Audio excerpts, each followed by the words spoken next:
Samajwadi party की cycle puncture हो चुकी है, उसकी गति अब समाप्त हो चुकी है। अब उसकी चलने की सामर्थ्य समाप्त, खेल खत्म। और जब खेल खत्म तो फिर आगे की कोई संभावना नहीं।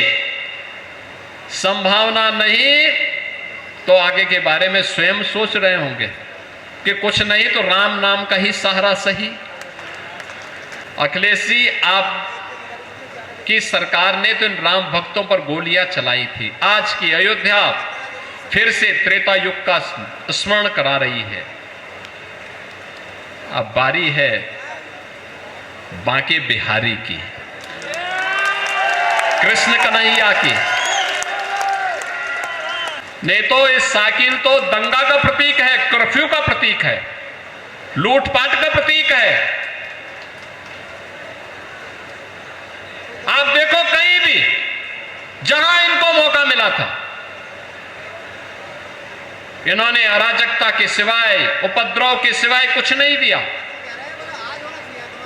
आज धोखे में रख करके फिर ये लोग राम भक्तों को धोखा देना चाहते हैं। जो राष्ट्रवादी सोच का होगा वह हमारा होगा, और जो विध्वंसक सोच का होगा मारीच और सुबाओ की तरह उसकी दुर्गति सुनिश्चित है, कोई रोक नहीं सकता।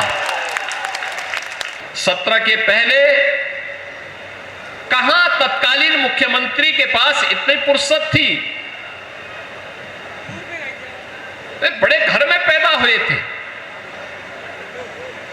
1 बजे, 12 बजे, 1 बजे सो करके उठना, 3 बजे तक तैयार होना, 5 बजे फिर अपने मित्र मंडली के साथ बैठ जाना, और महफिल जो जमती थी फिर वो जमी ही रह जाती थी, कभी उठती नहीं थी। तो जनता जनार्दन का हालचाल लेना और विकास की योजनाओं की फुर्सती कहां से थी? और एक कहावत ही चल पड़ी थी कि देख सपाई और बिटिया घबराई। तो बहनों और भाइयों, ये यूपी की पहचान थी। ये हमारी पहली आवंटी जिन्हें आवंटन पत्र दिया जा रहा है। दूसरी है पायल जैन। पायल जैन जी के पश्चात हमारी जन कल्याणकारी योजनाओं के लाभार्थी श्रीमती स्वाति वर्मा, मुख्यमंत्री युवा उद्यमी विकास अभियान की लाभार्थी। कुमारी काजल सैनी, विश्वकर्मा श्रम सम्मान योजना के अंतर्गत आपको दिया जा रहा है ये डमी चेक। श्रीमती चंचल चौहान, आपको मुख्यमंत्री आवास योजना के लिए चाबी दी जा रही है, उनके आवास की, सपनों के घर की चाबी। और श्रीमती गार्गी चौहान और श्रीमती रुपेश रानी, ये स्वयं सहायता समूह की दीदियां हैं जिन्हें 9 करोड़ धनराशि का ये चेक आरएफ और सीआईएफ का दिया जा रहा है। आयुष्मान कार्ड के लिए श्रीमती अनीता शर्मा, जिन्हें आयुष्मान कार्ड प्रदान किया जा रहा है। जोरदार तालियां निवेदित हैं। अब भामाशाह सम्मान हेतु हमारे वो व्यापारी जिन्होंने सर्वाधिक जीएसटी दिया, इसमें श्री सत्य प्रकाश गुप्ता, डायरेक्टर पशुपति एक्रिलॉन लिमिटेड से, विभोर कुमार गुप्ता, डायरेक्टर डिज़ाइन को प्राइवेट लिमिटेड मुरादाबाद से,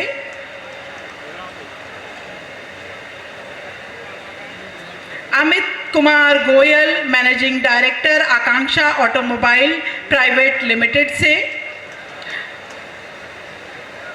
बनवारी लाल तोड़ी, सर्वश्री साई ऊर्जा लिमिटेड मुरादाबाद से, Virendra Kumar Yadav, project state head Shri Om infra limited Moradabad से,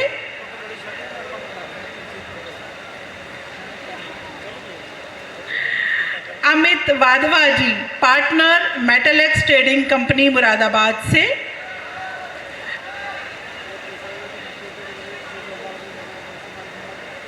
अमित वाधवा जी और अमित वाधवा जी के बाद आएंगे लोकपाल सिंह, प्रोप्राइटर श्री सर लोक सर्विस मुरादाबाद से। Charu Gupta, proprietor UV digital Moradabad से आएंगी। इसके पश्चात लोकपाल जी अभी माननीय मुख्यमंत्री जी से ये सम्मान प्राप्त, भामाशाह सम्मान है, आप भी तालियों के द्वारा इनका सम्मान कर सकते हैं। Charu Gupta ji, proprietor UV digital Moradabad से। राहुल सिंह, पार्टनर एक्सप्रेशन मुरादाबाद से। और शैलेंद्र प्रकाश, पार्टनर प्रकाश ईंट उद्योग मुरादाबाद से। ये हमारे सभी जो सम्मानित भामाशाह सम्मान से इन्हें सम्मानित किया गया। और अब नगर निगम की कॉफ़ी टेबल बुक के विमोचन का समय है, जो इस समय यहाँ सभी सम्मानित जनप्रतिनिधि गणों की गरिमामयी उपस्थिति में माननीय मुख्यमंत्री जी के कर कमलों द्वारा इस समय किया जा रहा है। और आप जोरदार तालियों से सम्मिलित हो सकते हैं इस कॉफ़ी टेबल बुक के विमोचन के लिए। तालियों में थोड़ी और ऊर्जा रहे तो जीवंतता रहेगी। सियावर रामचंद्र भगवान की, सियावर रामचंद्र भगवान की, पवन सुत हनुमान की, पवन सुत हनुमान की, वृंदावन बिहारी लाल की, वृंदावन बिहारी लाल की, भारत माता की, भारत माता की, वंदे वंदे वंदे। नमः पार्वती पतिये हर हर। भारत की आजादी के क्रांतिकारियों को दिशा देने वाली दुर्गा भाभी की इस पावन धरा को कोटि कोटि नमन करते हुए आप सभी को दानवीर भामाशाह जी की इस पावन जयंती की मैं हृदय से बधाई देता हूं। और इस अवसर पर व्यापारी कल्याण दिवस की भी मंगलमय शुभकामनाएं पूरे प्रदेश भर के अपने व्यापारी बंधुओं को अर्पित करता हूं। बहनों और भाइयों, आज मुझे जनपद मुरादाबाद में आने का अवसर प्राप्त हुआ। कार्यक्रम तो पहले संक्षेप में था कि मुरादाबाद मंडल में हमारे जो जनप्रतिनिधि मेहनत करते हैं, इनके लिए कुछ और स्कीम हम लेकर के जाएं। लेकिन मुझे इस कार्यक्रम को संपन्न करने के बाद आप सबसे संवाद बनाने का भी अवसर प्राप्त हो रहा है।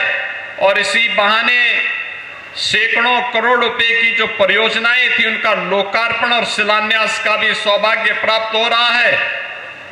मैं इस अवसर पर ज्येष्ठ पूर्णिमा के इस पावन पर्व पर आप सबको इन परियोजनाओं के भी लोकार्पण और शिलान्यास के अवसर पर हृदय से बधाई देता हूं। बहनों और भाइयों,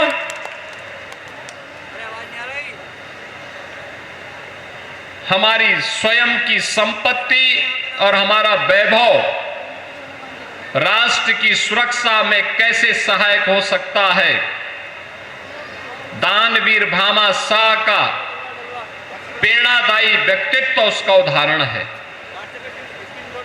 याद करिए, हल्दी घाटी के युद्ध में तत्कालीन परिस्थितियों को देखते हुए जब महाराणा प्रताप को युद्ध का मैदान छोड़ करके हटना पड़ा था, मात्र 22,000 की सेना महाराणा प्रताप के पास और लाखों की सेना अकबर से उनका मुकाबला हो रहा था। उस युद्ध में अंतिम क्षण की घटना के कारण कुछ ऐसा घटित हुआ कि महाराणा प्रताप को युद्ध का मैदान छोड़ करके जंगल की ओर पलायन करना पड़ा था। लेकिन हल्दी घाटी से प्रारंभ हुआ भारत के स्वाभिमान और विदेशी आक्रांताओं के खिलाफ लड़ाई बंद नहीं हुई। ये अरावली के जंगलों में लड़ाई लड़ती रही और एक समय ऐसा भी आया जब महाराणा प्रताप के पास इस युद्ध को लड़ने के लिए कुछ भी नहीं रह गया था। बहनों और भाइयों, तब भारत माता का महान सपूत भामा शाह अपनी पूरी संपत्ति को महाराणा प्रताप के चरणों में समर्पित करते हुए उन्होंने कहा था कि देश की आजादी के लिए भामा शाह भी अपना योगदान देने के लिए आया है और उन्होंने अपनी पूरी संपत्ति महाराणा प्रताप को दी, जिस संपत्ति के बल पर 12 वर्ष तक पूरी सेना का वेतन और अकबर को दांतों तले चने चबवाने के लिए मजबूर करने की सामर्थ्य थी, जिसके बल पर फिर से मेवाड़ और चित्तौड़गढ़ के सभी दुर्ग और किले वापस फिर से महाराणा प्रताप के पास आए और भारत के स्वधर्म और स्वदेश की लड़ाई कैसे होनी चाहिए, महाराणा प्रताप ने उसका उदाहरण देशवासियों के सामने प्रस्तुत किया। ऐसे दानवीर भामा शाह की पावन जयंती के अवसर पर मैं ऐसे महान त्यागी, ऐसे महान तपस्वी, ऐसे महान दानवीर भामा शाह जी की स्मृतियों को नमन करते हुए विनम्र श्रद्धांजलि अर्पित करता हूं। अपने व्यापारी बंधुओं को, प्रदेश भर के व्यापारी बंधुओं को, उद्यमियों को इस दिवस की बधाई देता हूं और व्यापारी कल्याण दिवस के अवसर पर मुझे बताते हुए प्रसन्नता है कि जो भी उद्यमी या व्यापारी जीएसटी में अपना रजिस्ट्रेशन कराता है, हमारी डबल इंजन की सरकार उसे 10 लाख रुपए की बीमा कवर भी देता। अगर उसके साथ कोई घटना दुर्घटना होती है तो सरकार की तरफ से हम 10 लाख रुपए उस परिवार को सहायता स्वरूप उपलब्ध करवाते हैं। मैं आज के इस अवसर पर व्यापारी बंधुओं से कहूंगा, उनके सामर्थ्य, उनकी शक्ति प्रदेश की प्रगति का आधार है और इस प्रगति के कारण आम जन के जीवन में हम परिवर्तन लाने के लिए प्रधानमंत्री मोदी जी के विजन को जमीनी धरातल पर रखने में सफल हो पाते हैं। बहनों और भाइयों, आज से 9 वर्ष पहले का मुरादाबाद और आज के मुरादाबाद में जमीन आसमान का अंतर है। आज से 9 वर्ष पहले का मुरादाबाद उपद्रव के लिए, दंगों के लिए, कर्फ्यू के लिए, अराजकता के लिए, गंदगी के लिए, अव्यवस्था के लिए जाना जाता था। विकास की कोई सोच नहीं थी। लेकिन आज का मुरादाबाद गुरु जंबेश्वर के नाम पर अपने विश्वविद्यालय के लिए जाना जा रहा है। मुरादाबाद के पास भी अपना विश्वविद्यालय है। आज का मुरादाबाद फिर से पीतल नगरी को एक नई पहचान के लिए जाना जा रहा है। आज का मुरादाबाद यहां के युवाओं की प्रतिभा और ऊर्जा के लिए जाना जा रहा है। आज का मुरादाबाद यहां के अन्नदाता किसानों के नवाचार के लिए अपनी पहचान बना रहा है। आज का मुरादाबाद उत्तर प्रदेश के एक एक्सपोर्ट हब के रूप में अपनी नई पहचान बनाया है और अब यहां की सड़कें चौड़ी हैं। स्मार्ट नगरी के रूप में कहीं श्री राम वाटिका है, कहीं संविधान वाटिका है और कहीं पर एक एक पार्क के सुंदरीकरण करने के साथ साथ भारत की पौराणिक परंपरा को भी और भारत के स्वाधीनता आंदोलन में योगदान करने वाले क्रांतिकारियों और स्वाधीनता संग्राम सेनानियों के प्रतिनिधि नतमस्तक होकर के उनके प्रति कृतज्ञता ज्ञापित करता हुआ दिखाई देकर के अपनी गति को प्रगति में बदलने की ओर अग्रसर दिखाई दे रहा है और आज का समारोह उसी का उदाहरण है। बहनों और भाइयों, यह तब संभव हो पाया है जब आपने अच्छे लोग चुने। आपने रितेश गुप्ता जी को चुनाव जिताया और बाई इलेक्शन में आपने ठाकुर रामवीर सिंह को चुनाव जिता करके भिजवाया। तो बहनों और परिणाम आपके सामने, आज विकास हो रहा है, गरीब कल्याणकारी योजनाओं का लाभ मिल रहा है। जो योजनाएं हमारे संज्ञान में आती हैं तत्काल उस पर कार्रवाई होती है। विकास की योजनाओं को देने के लिए हम लोग स्वयं यहां आके बैठक करते हैं। सत्र के पहले ऐसा नहीं था। सत्र के पहले कहां तत्कालीन मुख्यमंत्री के पास इतनी फुर्सत थी। वे बड़े घर में पैदा हुए थे। 1 बजे, 12 बजे, 1 बजे सो करके उठना, 3 बजे तक तैयार होना, 5 बजे फिर अपने मित्र मंडली के साथ बैठ जाना, और महफिल जो जमती थी फिर वो जमी ही रह जाती थी, कभी उठती नहीं थी। तो जनता जनार्दन का हालचाल लेना और विकास की योजनाओं की फुर्सती कहां से थी। बहनों और भाइयों, उसी में जो भूले भटके मिल गए तो जनता की गाड़ी कमाई का पैसा कहां जाता था, ये फिजूल खर्ची में। इस पैसे में कैसे डकैती पड़ती थी ये किसी से छुपा हुआ नहीं है। जो योजना 100 रुपए में बन सकती थी उसके 500 करोड़ रुपए का डीपीआर बनता था, मनमाना खर्च होता था, आधा दौरा परियोजनाएं बन पाती थी। उत्तर प्रदेश के अंदर न सड़क थी तब, न बिजली थी, न तब न रोजगार की व्यवस्था थी तब। पर्व और त्योहार के पहले दंगे और कर्फ्यू शुरू हो जाता था। नौजवान के लिए नौकरी नहीं, अन्नदाता किसान के लिए कोई प्लेटफॉर्म नहीं, उद्यमी और व्यापारी की सुरक्षा नहीं, और एक कहावत ही चल पड़ी थी कि देख सपाई और बिटिया घबराई। तो बहनों और भाइयों, ये यूपी की पहचान थी। आज नए भारत का नया उत्तर प्रदेश प्रधानमंत्री मोदी जी के नेतृत्व में आज एक नई ऊंचाई को प्राप्त कर रहा है। इसमें विरासत भी है और विकास भी है। विरासत का विकास हो रहा है। अयोध्या में श्री राम जन्मभूमि पर भगवान राम के भव्य मंदिर का निर्माण त्रेता युग की याद को फिर से स्मरण करा देता है।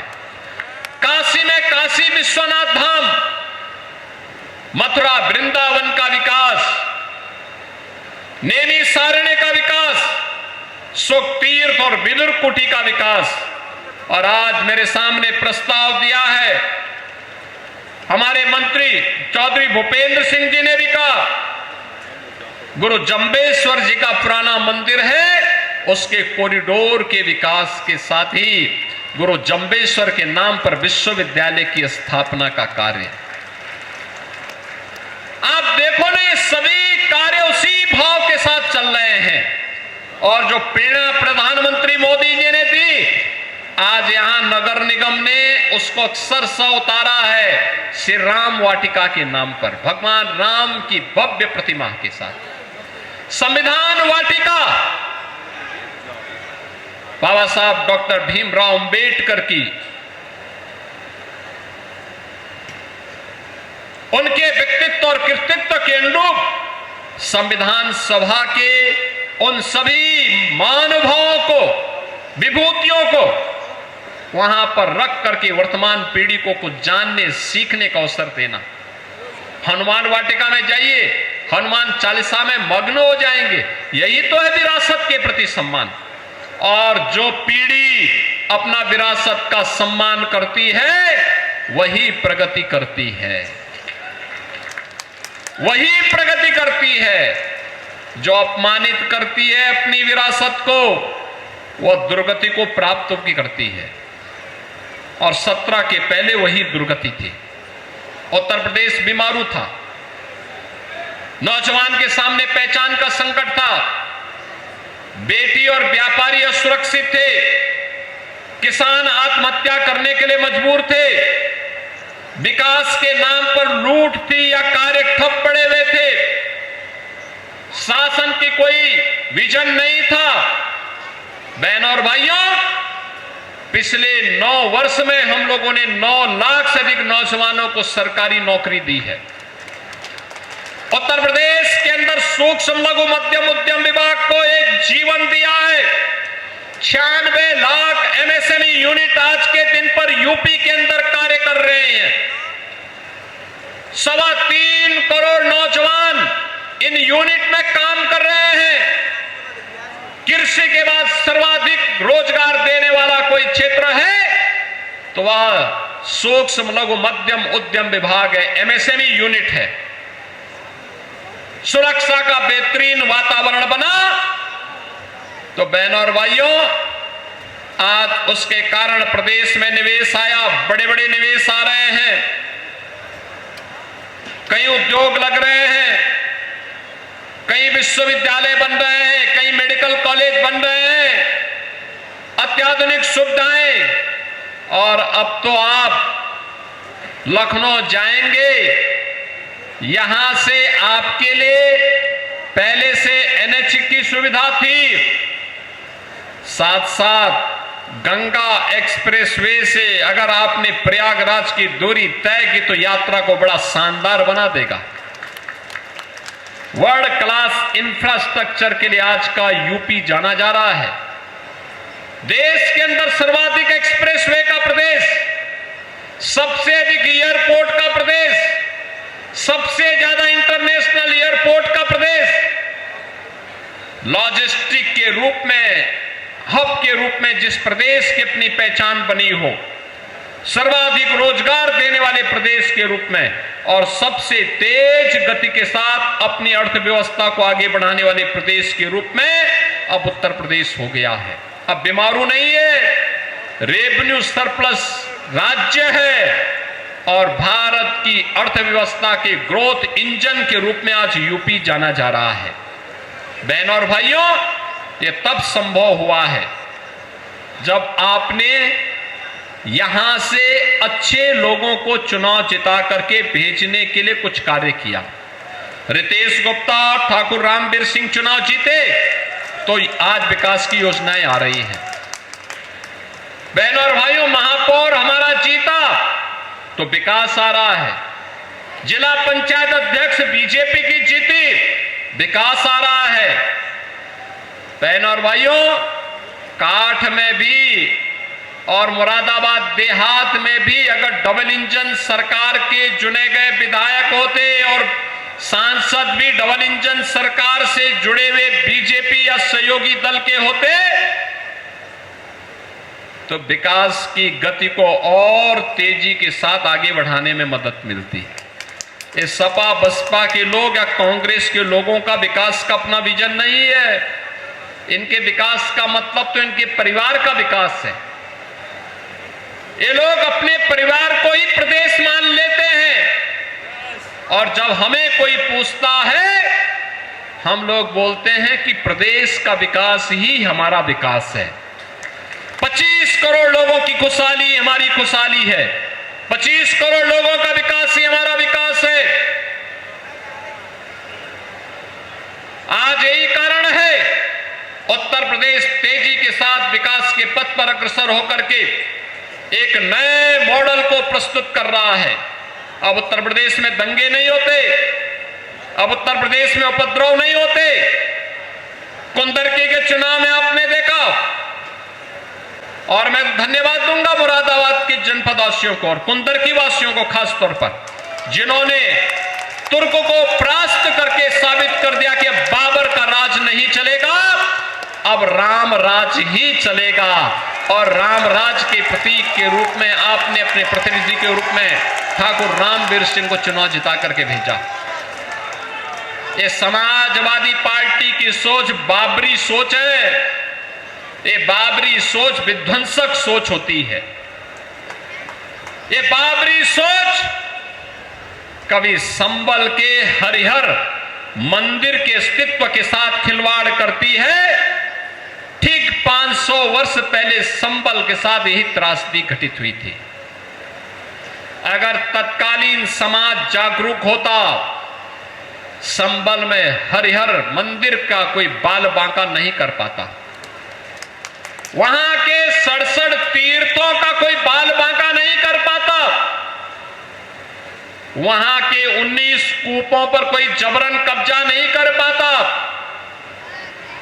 वहां पर कोई जबरन धर्मांतरण करके स्थानीय लोगों को जबरन आक्रांताओं के पीछे चलने के लिए मजबूर नहीं कर पाता।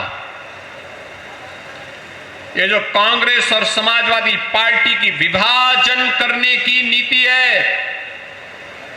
यही बाबरी सोच है। ये जातिवाद के नाम पर बांटना, क्षेत्र और भाषा के नाम पर बांटना, जातीय मुद्दों को उठा उठा करके समाज में विद्वेष पैदा करना, जिससे राष्ट्रवादी समाज कमजोर हो और जो लोग अपने विध्वंसक मंसूबों के साथ निगलने को तैयार होते हुए दिखाई देते हैं संस्कृति को, उन लोगों को मजबूत किया जा सके। याद करिए, आज जो पैसा हम मंदिरों के पुनरुद्धार के लिए दे रहे हैं, सुंदरीकरण के नाम पर दे रहे हैं, पैसा पहले भी था। वह अंतर यह था, पहले पैसा पौराणिक और ऐतिहासिक स्थलों के लिए नहीं जाता था।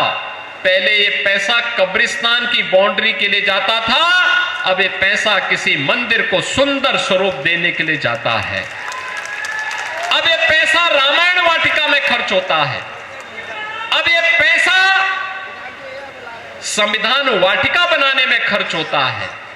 अब ये पैसा सेना के शौर्य को सम्मानित करने के काम आता है। यही अंतर है। पिछली सरकारों की सोच कब्रिस्तान की सोच थी, पिछली सरकारों की सोच तुष्टीकरण की सोच थी, इसलिए विकास नहीं होता था, दंगे होते थे, उपद्रव होते थे। और आज हमारा यूपी नो कर्फ्यू नो दंगा, अब है यूपी में सब चंगा। अब यूपी में सब चंगा है, कोई कर्फ्यू नहीं, कोई दंगा नहीं। जो राष्ट्रवादी सोच का होगा वो हमारा होगा, और जो विध्वंसक सोच का होगा, मारीच और सुबाओ की तरह उसकी दुर्गति सुनिश्चित है, कोई रोक नहीं सकता। और उसी के लिए हमने जीरो टॉलरेंस की नीति भी अपनाई है। कोई बेटी को छेड़ेगा, कोई व्यापारी का जबरन अपहरण करेगा, कोई नौजवान की नौकरी में सेंध लगाएगा, कोई अन्नदाता किसान के हक को छीनेगा, तो तय कर लो किस लोक में उसको जाना है। बहनों और भाइयों, मैं तो आपको आश्वस्त करने के लिए आया हूं। विकास के मुद्दे पर, विरासत को संरक्षण देने के मुद्दे पर, नौजवान के रोजगार को लेकर के, गरीबों के उत्थान को लेकर के, अन्नदाता किसानों के खुशहाली को लेकर के, और उद्यमी और व्यापारियों को एक अच्छा वातावरण, निवेश और व्यापार अनुकूल वातावरण देने के लिए ये डबल इंजन की सरकार पूरी प्रतिबद्धता के साथ काम कर रही है। और मैं इसी के लिए आपके पास आया हूं, आपसे कहने के लिए, इसी के लिए मैं आया हूं। मुरादाबाद को अपनी स्पीड को भी इससे 4 गुना आगे बढ़ाना है। आप तैयार हैं? स्पीड बढ़ाएंगे, और स्पीड बढ़ेगी तब जब रितेश गुप्ता और ठाकुर रामवीर सिंह की तरह काठ में भी, ठाकुर द्वारा में भी, बिलारी में भी ये डबल इंजन सरकार के प्रतिनिधि चुन करके जाएंगे। तब जब वहां पर भी सभी विधानसभा क्षेत्रों में कमल खिलेगा, तभी तो मां लक्ष्मी की कृपा होगी। नहीं तो ये साइकिल तो दंगा का प्रतीक है, कर्फ्यू का प्रतीक है, लूटपाट का प्रतीक है। आप देखो कहीं भी जहां इनको मौका मिला था, इन्होंने अराजकता के सिवाय, उपद्रव के सिवाय कुछ नहीं दिया। आज धोखे में रख करके फिर ये लोग राम भक्तों को धोखा देना चाहते हैं। वर्तमान के वक्तव्यों को देख करके तो लगता है समाजवादी पार्टी के मुखिया को कुछ सद्बुद्धि आई है क्या, या धोखे दे रहे हैं, धूल झोंकने का काम कर रहे हैं।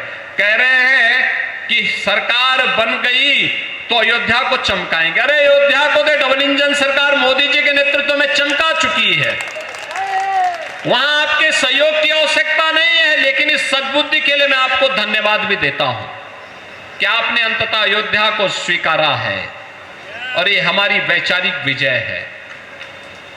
देर सवेर आप भी राम नाम का संकीर्तन करते हुए दिखाई देंगे और उन गलतियों का पश्चाताप करेंगे जो आपकी पहले की सरकारों ने जो पाप किया था, राम भक्तों पर गोली चलाने का और जय श्री राम बोलने पर लाठी डंडा भांजने का। जरूर उससे पश्चाताप करेंगे, सार्वजनिक पश्चाताप आप एक दिन करेंगे। और बहनों और भाइयों, मैंने तो कल भी कहा, मैं फिर उनसे कहता हूं, अयोध्या में हमने जितना कार्य करना था वह कार्य आज हुआ है। 4 लेन की कनेक्टिविटी, रेलवे की डबल लाइन की ब्रॉड गेज की कनेक्टिविटी, अयोध्या में इंटरनेशनल एयरपोर्ट और एयरपोर्ट का नामकरण किया है महर्षि वाल्मीकि के नाम पर, त्रिकालदर्शी ऋषि महर्षि वाल्मीकि के नाम पर। याद करिए, अयोध्या में जितने भी रेल बसेरा बने हैं इनका नामकरण है निषाद राज गुहा के नाम पर। और अयोध्या में जो भोजनालय है, भोजनालय का नामकरण है माता सबरी के नाम पर। अयोध्या में जहां पे श्रद्धालु स्नान करते हैं उस नए घाट से निकलने वाली पेड़ी का नाम है राम जी की पेड़ी। अखिलेश जी, आपकी सरकार ने तो इन राम भक्तों पर गोलियां चलाई थी। आज की अयोध्या फिर से त्रेता युग का स्मरण करा रही है। अब बारी है बांके बिहारी की, कृष्ण कन्हैया की।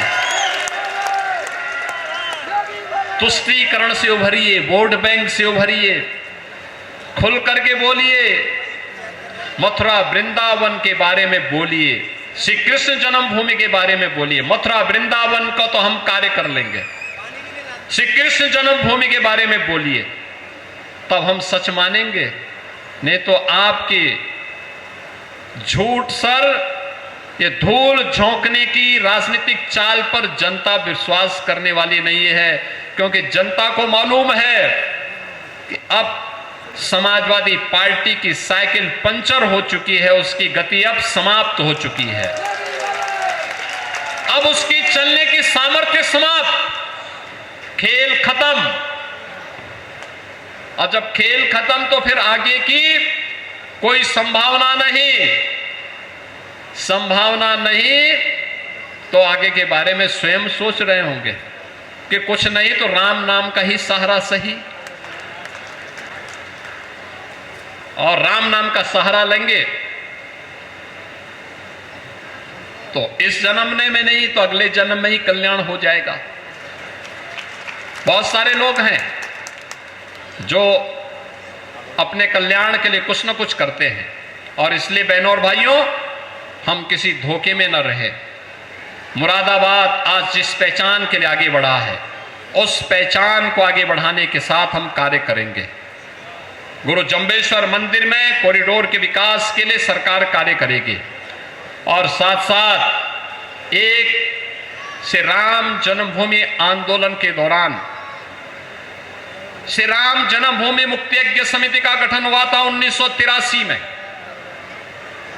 मेरे पूज्य गुरुदेव पूज्य महंत वैद्यनाथ जी महाराज उस यज्ञ समिति के अध्यक्ष बने थे, और उनके साथ महासचिव के रूप में काम करने वाले जो महापुरुष थे श्री दाऊ दयाल खन्ना, इसी मुरादाबाद की विभूति थे दाऊ दयाल खन्ना जी के नाम पर। बहन और भाइयों, लाइन पार के उस नगर का नाम हम दाऊ दयाल खन्ना नगर करेंगे। दाऊ दयाल जी की राम भक्ति के प्रति ये हमारा कृतज्ञता ज्ञापन है और मैं उनकी स्मृति को नमन करता हूं, उन्हें विनम्र श्रद्धांजलि अर्पित करता हूं। उन्होंने श्री राम जन्मभूमि आंदोलन के अपना शेष जीवन समर्पित किया था और मेरे पूज्य गुरुदेव के साथ महासचिव के रूप में पूरे आंदोलन में बढ़ चढ़ करके उन्होंने भाग लिया था। मैं ऐसे दाऊ दयाल खन्ना जी के प्रति विनम्र श्रद्धांजलि अर्पित करता हूं। बहन और भाइयों, आज के इस अवसर पर मैं एक बार फिर से जो ये सैकड़ों करोड़ रुपए की परियोजनाएं, 63 परियोजनाएं आज मुरादाबाद की नगर और कुंदर की विधानसभा के साथ साथ थोड़ा बहुत देहात विधानसभा की भी योजनाएं हैं, इन सभी के लिए मुरादाबाद वासियों को तीनों विधानसभाओं के जनता जनार्दन को, अपने दोनों विधायकों को, यहां के माननीय जनप्रतिनिधियों को हृदय से बधाई देता हूं और अपनी वाणी को देता हूं विराम। मेरे साथ बोलेंगे जय जय श्री राम। जन जन की ओर से कृतज्ञता जाहिर करते हैं और इसी क्रम में मंडलायुक्त आंजनेय सिंह जी और नगर आयुक्त दिव्यांशु पटेल जी वार म्यूजियम का 3D मॉडल जनपद मुरादाबाद की ओर से माननीय मुख्यमंत्री